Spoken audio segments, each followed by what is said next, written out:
Hello. I hope you're all doing well. Yes, I know. I've been away for a long time again. I just can't promise consistency as much as I would like to. So anyway, this is just a quick little update regarding my last video on morality. Link in description. This I hope to be a somewhat short video that's just going to be an update, so I won't bother with the standard intro. Now, one of the things we covered was trying to define what morality was in practical terms. Since then, I have a fairly similar but simpler, more condensed definition that I've been saying in forums for a while now. Morality, as I understand it, is a social contract of cooperation to avoid or mitigate harm being caused in accordance with each other's self-interests. This, I think, we've been practicing since time immemorial, and that even some intelligent animals engage in this practice on a less sophisticated level. Morality is not a thing in nature itself, but it is something intelligent life forms would come up with as a means of surviving, by avoiding or mitigating unnecessary harm. Which makes sense when you consider we all have a basic instinct to survive, and we often require the assistance of others to do so.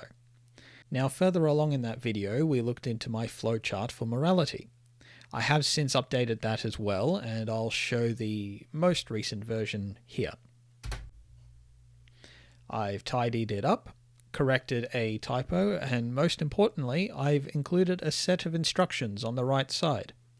After presenting the first draft to different philosophy forums, two common criticisms were, how do you separate thought from feelings, and what would you define as harmful, or how would you define it?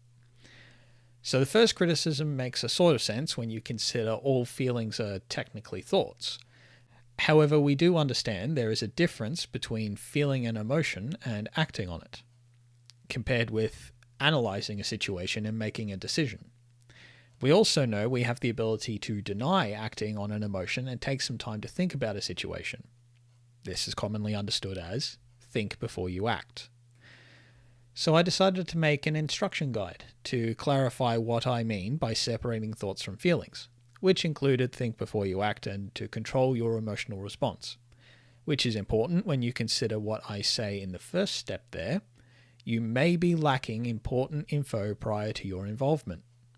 Now, I did go on to elaborate in the third section of the instructions what is meant by harm. I find it's important to discern how tangible or how severe the observed or predictable harm is. Although that helps, what's missing is still the question of what is tangible harm.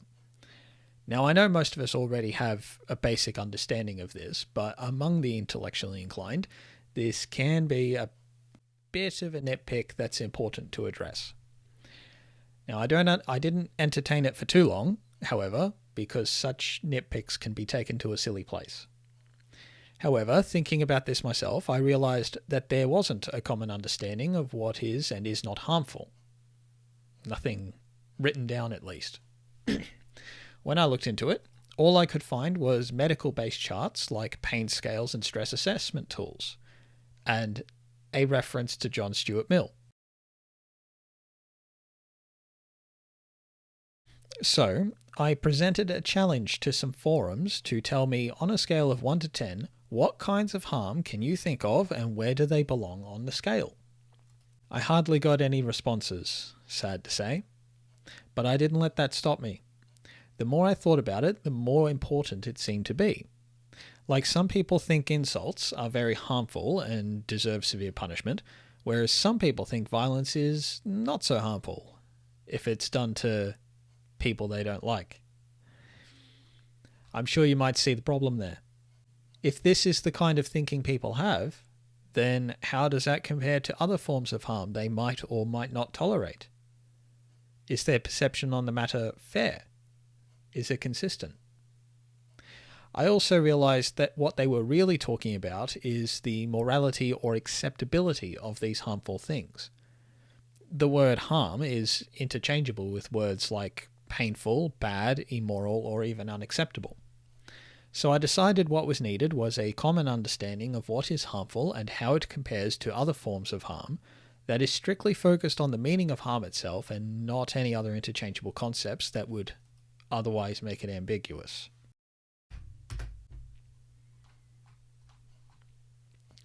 So, I went ahead and completed another project.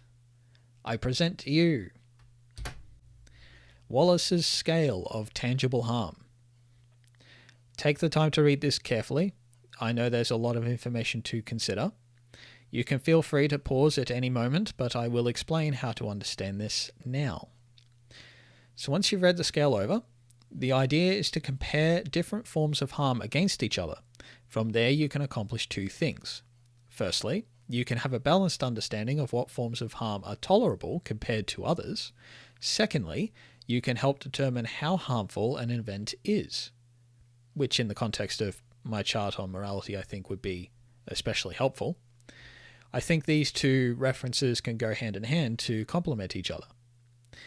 Now to elaborate, the green section of the scale is things we could agree are harmless incidents or arguably minor forms of harm that are arguably tolerable. The orange section is still what we could argue is tolerable or harmless, but is getting to the point where you can't argue that matter. The red section is everything after that point that is inarguably harmful and or intolerable. So to be clear, the green and orange sections are combined. The orange is just sort of like a warning indicator that we're kind of pushing the limit here. So, how arguable the harm of an event is, I think, is an important qualifier. Say, in the green section, it means the event can still be harmful, like an insult, but say compared to death, it can be argued it's harmless or at least tolerable. I know that's using an extreme example, but it's just so that we're clear on what I'm trying to do. Conversely, is there anything we could compare to death in order to argue that it is somehow harmless or perfectly tolerable? No, of course not. It's death. The only kind of people who could prefer death to something else would be people suffering something worse than death, which is not very many things. However, I can recognize there are such things, and so that might help one understand my reasons for placing death as a 9 out of 10.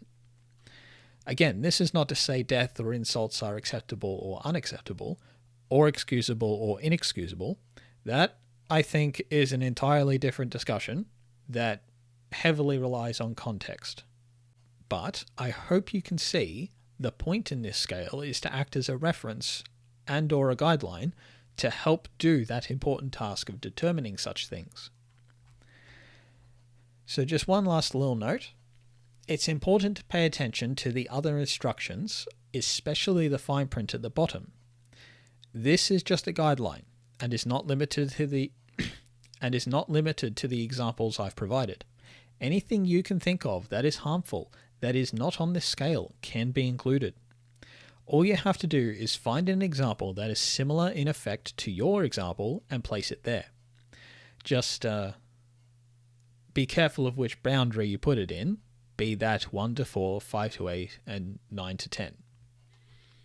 If you find you disagree with my placement of some examples, like say, you think partial damage or loss of a bodily function should be a 6 or a 7 out of 10, you can do that. But bear in mind, the lower you go, I'm sure the more unreasonable you would be getting. Like, damage to one of your bodily functions is not equal to something physically innocuous, is it? So it would be unreasonable to put it on a 4 out of 10. I could argue it would still not be good enough to put it as a 5 out of 10, but at least it would still be in the boundary of what we could agree is undeniably harmful and or intolerable. Now yes, I am aware there are some things in this scale of intolerable that might be something that you can, or you personally have, tolerated. That just means you personally have a specific threshold of acceptance developed over personal experience. Does that acceptance speak for everyone else?